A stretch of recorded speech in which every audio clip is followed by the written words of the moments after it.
오늘 말씀은 시편 66편 10절에서 20절입니다. 키워드는 하나님이 쓰시는 시간, 내가 경험한 하나님, 우리 시간 속 찬송과 기도입니다. 하나님이여, 주께서 우리를 시험하시되 우리를 단련하시기를 은을 단련함 같이 하셨으며, 우리를 끌어 그물에 걸리게 하시며 어려운 짐을 우리 허리에 메어 두셨으며, 사람들이 우리 머리를 타고 가게 하셨나이다. 우리가 불과 물을 통과하였더니 주께서 우리를 끌어내사 풍부한 곳에 들이셨나이다. 내가 번제물을 가지고 주의 집에 들어가서 나의 서원을 주께 갚으리니, 이는 내 입술이 낸 것이요 내 환난 때에 내 입이 말한 것이니이다. 내가 수량의 향기와 함께 살진 것으로 주께 번제를 드리며 수소와 염소를 드리리다. 셀라. 하나님을 두려워하는 너희들아, 다 와서 들으라. 하나님이 나의 영혼을 위하여 행하신 일을 내가 선포하리로다. 내가 나의 입으로 그에게 부르짖으며 나의 혀로 높이 찬송하였도다. 내가 나의 마음에 죄악을 품었더라면 주께서 듣지 아니하시리라. 그러나 하나님이 실로 들으셨으며 내 기도 소리에 귀를 기울이셨도다. 하나님을 찬송하리로다. 그가 내 기도를 물리치지 아니하시고 그의 인자하심을 내게서 거두지도 아니하셨도다. 아멘. 10절에서 12절은 출애굽 사건을 하나님께서 백성들을 단련하신 것이다 라고 말하고 있습니다. 구원의 결과만 유익한 것이 아니라 구원의 과정까지도 의미 있게 쓰시는 하나님이십니다. 구원의 과정도 의미 있다는 것은 무엇입니까? 하나님께서 그 과정을 사용하셔서 그 백성들을 성숙하게 하신다는 것입니다. 하나님은 고통스럽고 힘든 시기까지도 하나도 버리는 시간으로 내버려 두시지 않으십니다. 하나님께 모든 것이 합력하여 선을 이룬다는 것은 언제나 진리입니다. 10절을 좀 더 자세히 살펴보겠습니다. 그 단련의 시간 또는 시험을 통해서 하나님은 무엇을 하고 계십니까? 은을 단련하는 것처럼 백성들을 단련하십니다. 여기 단련한다는 이 말은 스가랴 13장 9절에도 사용되었는데 불로 연단하는 과정, 즉 재련 과정에 사용되었습니다. 10절의 단련을 그렇게 이해한다면 백성들의 마음에 찌꺼기와 더러운 것을 제거하여 순전하게 만드는 과정으로 볼 수 있습니다. 하나님 앞에 깨끗하고 순전한 마음으로 세워가시는 과정으로서 이 인생의 모든 순간순간들을 사용하십니다. 하나님께 더 가까이 우리들을 데려가시는 것입니다. 다만 이것은 막상 그 과정 속에 있을 때는 혼란스럽고 당혹스러울 정도로 힘이 듭니다. 11절, 12절의 그 과정을 이렇게 묘사하고 있습니다. 하나님은 우리를 끌어 그물에 걸리게 하십니다. 사냥꾼이 동물을 잡는 것처럼 우리를 그런 처지에 두게 하신다는 것입니다. 어려운 짐을 우리 허리에 메어 두셨습니다. 사람들이 우리 머리를 타고 갑니다. 이것은 적군에게 짓밟히는 모습을 묘사하는 것입니다. 불과 물을 통과하게 하셨습니다. 아주 극심한 위험을 통과하게 하셨다는 뜻입니다.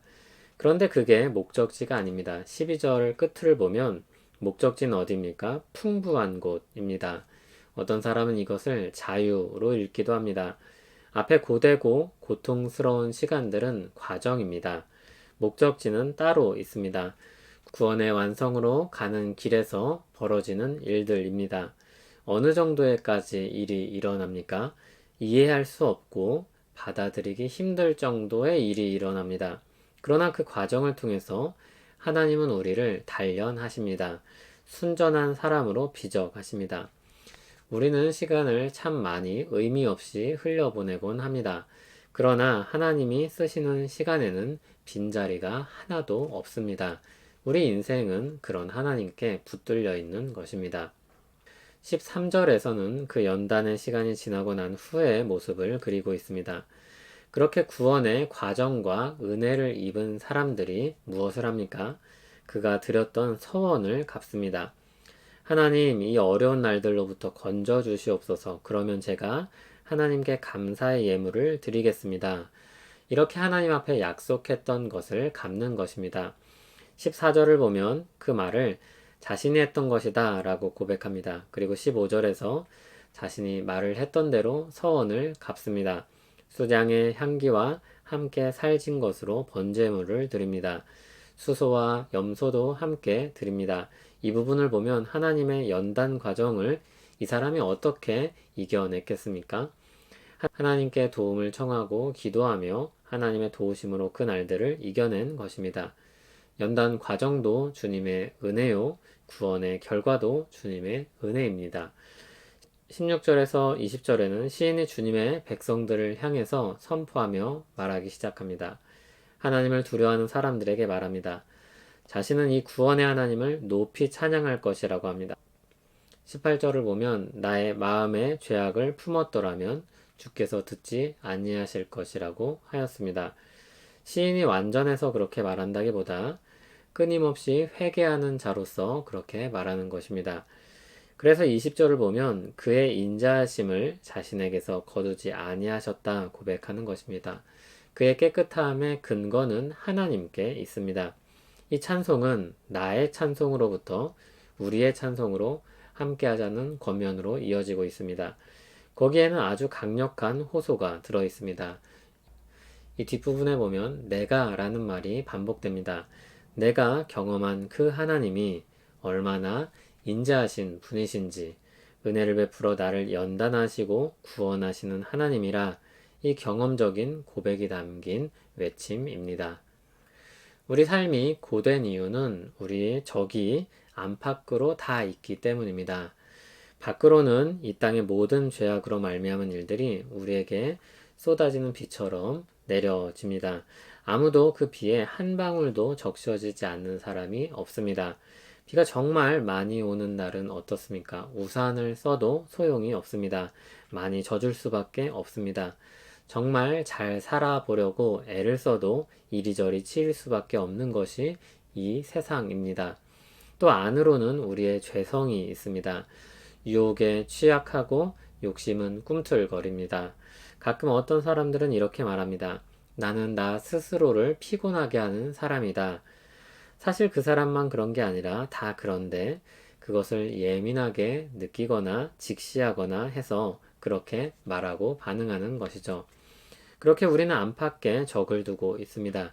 그럼에도 하나님의 강력한 권능과 자비로 우리를 넉넉히 구원하십니다.